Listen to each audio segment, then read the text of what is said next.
નમસ્કાર મિત્રો, મારી ચેનલમાં તમારું સ્વાગત છે। હાલ મોરારી બાપુને લઈને એક દુઃખદ સમાચાર સામે આવી રહ્યા છે।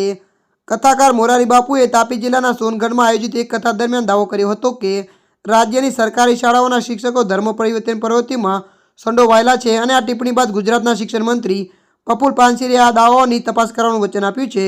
હવે ધર્મ પરિવર્તન મુદ્દે કથાકાર મોરારી બાપુનો આક્રોશ જોવા મળી રહ્યો છે।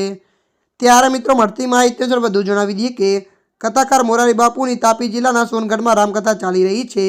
રામકથા દરમિયાન એક શ્રોતા દ્વારા આદિવાસી વિસ્તારમાં ભણતરના નામે ધર્મ પરિવર્તન કરવામાં આવી રહ્યું હોય અંગેની ચિંતા વ્યક્ત કરવામાં આવી અને વિસ્તારોમાં વધુ શાળા બને અને સારું શિક્ષણ મળે તો આ પ્રક્રિયા રોકી શકાય તેમ જણાવ્યું હતું। ત્યારે આજે રોજ તાપીના સોનગઢમાં રામકથાના 5મા દિવસે મોરારી બાપુ ગદગદ થયા હતા। ધર્મ પરિવર્તન મુદ્દે મોરારી બાપુનો આક્રોશ જોવા મળ્યો હતો। ત્યારે મિત્રો હાલ માટે આટલું। મળીશું નવી અપડેટ સાથે। જો તમને અમારો વિડીયો પસંદ આવે લાઇક શેર અને સબસ્ક્રાઇબ કરી નાખજો। ધન્યવાદ।